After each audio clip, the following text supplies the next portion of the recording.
Welcome to Cybersmart's Chatterbox series for parents. I'm Kelly. I'm Cara. And I'm Gulsum. We've all been teachers in Australian schools and are now education advisors for the Cybersmart educational program. Cybersmart Chatterbox has been designed to help parents help their children and whole families to find out how to be cybersmart and to use the internet safely. You can join the conversation in the forum below. I don't know about anyone else, but did you have people at school who in exams wrote formulas on the back of their calculator or ruler? Oh, well, they didn't have notes on their calculators and rulers, but they did take hours to write whole paragraphs at their arms, only to have them smudged and unreadable, as it was always so hot during exam period. Yeah, no air conditioning in our day. Well, we had one notorious cheat that wrote in code on his pencil case to help him remember key dates in history. Too bad for him, the teachers were always onto his latest tricks. Now, would you agree that even when we were at school, all of us knew that this was dishonest? Oh, of course. Absolutely. It was cheating, much the same way as copying and pasting an essay straight from Google and then claiming it as your own work. But I think it's interesting now that when you speak to kids about some of their actions online, it appears that some of them do not equate their actions or words as being hurtful or inappropriate and at times maybe even illegal. What sort of things are you referring to when you say illegal? Well, things like distributing inappropriate photos that have been sent to them. And sometimes it doesn't even have to be photos. There was this case, and I don't know if you heard about this one, a few years ago involving a young man who had sexually explicit images of Bart and Lisa Simpson from the Simpsons cartoon family on his computer. And he was picked up by the police on an unrelated matter, but his computer and the images were discovered. And as a result, he was subsequently charged with the possession of child pornography. So you're saying that the images were cartoons and not photos? Yeah, that's right. And the New South Wales Supreme Court upheld a decision that the animated characters depicted could be considered real people under the age of 18. So the lesson for everyone is that it doesn't matter if an image is a cartoon depiction or a real photo. If the image is sexually explicit and it involves a minor or somebody depicted as a minor, then that image shouldn't be stored on a device or forwarded on to anybody.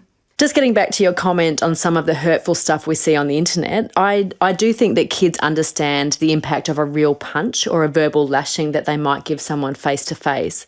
But the anonymous nature of the medium means that some kids aren't recognising that their hurtful words or the nasty comments they leave can have a similar impact to the physical stuff. I actually think the cyberbullying stuff has a far greater impact. The gossip, the hateful comments, the put-downs are far more magnified because of the reach and the audience.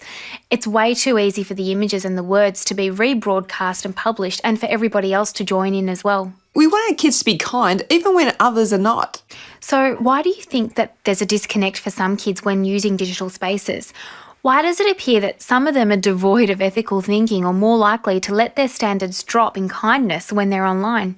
I think there's a whole lot of factors at play, the online and offline peer culture that they're operating in, and things like the absence or the presence of adult mentors. Also the fact that some social networking sites lack comprehensive and well-enforced rules and regulations.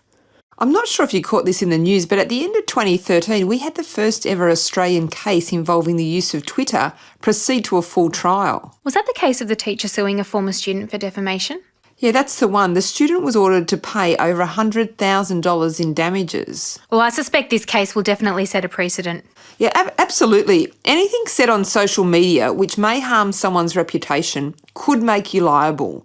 Social media is a public place and our kids must never think anything published online will be private. I heard that the judge also said that litigation may have been avoided if the defendant removed the content and apologised immediately. I wonder, as adults, are we clearly explaining the ethical expectations of what is acceptable and what is not? And are we having conversations about whether it's okay, for example, to download a song or a video that we have no rights to? And as adults, are we actually modelling legal behaviour ourselves? Are we having conversations about appropriate times and places to use their mobile phone? And are we talking about what is wrong with deliberately excluding classmates from online conversations? It's about monitoring what your kids are doing and how they act online. Online behaviours should be treated no differently than other behaviours, good or bad. It is important, though, not to overreact to incidents of misuse. It's the whole rights and responsibilities conversation, but I actually think it's probably even more basic than that.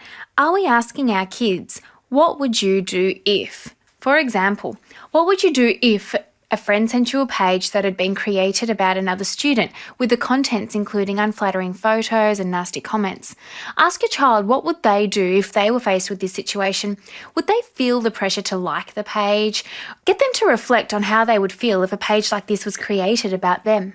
And this is where emotional intelligence is really important. So getting kids to reflect on their actions, putting themselves in someone else's shoes and trying to develop their sense of empathy is critical in the online playground, just as it is offline. It's also about getting them to stop and think rather than instantly looking to gratify an impulse, thought or a need.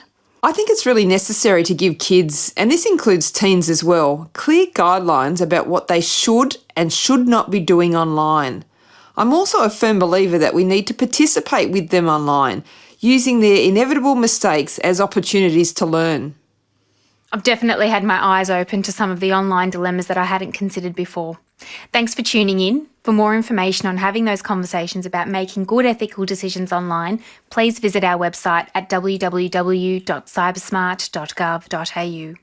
3 logos appear: the Australian Government crest and the words Australian Government, the ACMA Australian Communications and Media Authority, and Cybersmart.